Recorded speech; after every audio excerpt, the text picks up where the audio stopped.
Our intent, along with our partners, Microsoft and Esri, is to produce the base maps for the entire African continent. I mean, to put this into perspective, it would be it would entail producing base map for 20% of the Earth landmass, so 30 million square kilometers. It's unprecedented. This effort hasn't been sort of undertaken before.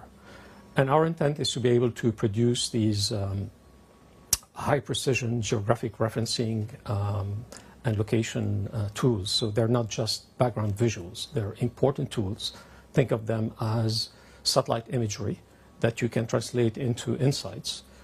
And these will enable decision makers, whether it's in the public sector, development organizations, as well as in the private sectors, to make informed decision making. Informed decision making in the case of infrastructure, investing in infrastructure and the deployment and the operation of this infrastructure, natural resource management, preparedness for natural disasters, defense and security. So there is a large or a vast array of applications that we expect to come out from these base maps.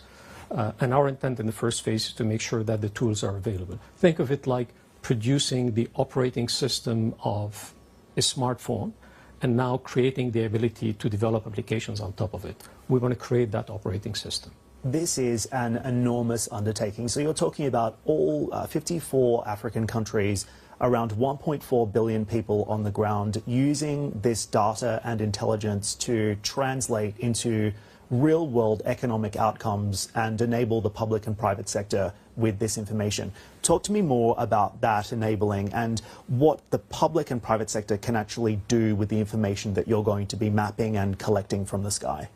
So with a high resolution and high accuracy base map, and you take the case of urban planning, your ability now to make a determination on which infrastructure is deployed when, how, and the most efficient manner becomes far more efficient. And sort of your ability to make informed decision making is radically improved with these precision tools, which do not exist today. They exist in the UAE, they exist in the UK, they exist in Canada, they exist in the US, because these are markets that have been prioritized in the past. But Africa is a vast market or a vast continent. It's an economy in nominal term in 2025 of $2.8 trillion.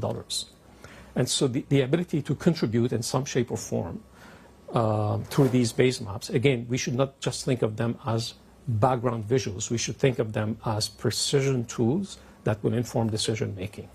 And so again, if you're deploying infrastructure, if you're thinking about how do I go, what is the best way to exploit certain natural resources, where they're located, how do I build logistic bridges between point A and point B, you need these maps. The traditionally available maps do not have the level of precision required to inform proper decision making. And this is what we have available in developed country, and Africa now deserves to have these type of maps. And as I understand it, you're in partnership with some African governments on this initiative. Who is the primary customer at this point?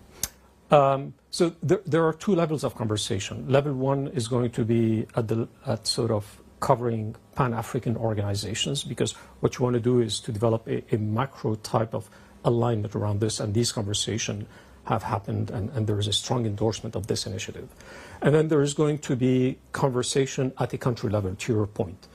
At the same time, this effort is not just about acquiring imagery from space, translating the imagery into maps, but equally important is about proactively thinking about the applications, sort of the cases that you and I have covered so far. In the initial innings, we will sort of carry the load of developing these applications. So how do I translate this base map into a tool to optimize infrastructure deployment, or a tool to inform decision making around resource management? But at some point in time, and to sort of go back to your question, we want to develop centers of excellence in Africa that will be able to take this base tool and make the best of this information to develop applications. So it should not become exclusively as a tool or a set of applications that are brought to bear by an external party, but that there are capabilities within African nations to be able to do so. So these are the three layers of conversation we have: Pan-African, at the level of the nation state, but also at the level of organizations who are interested in standing up with us, these centers of excellence.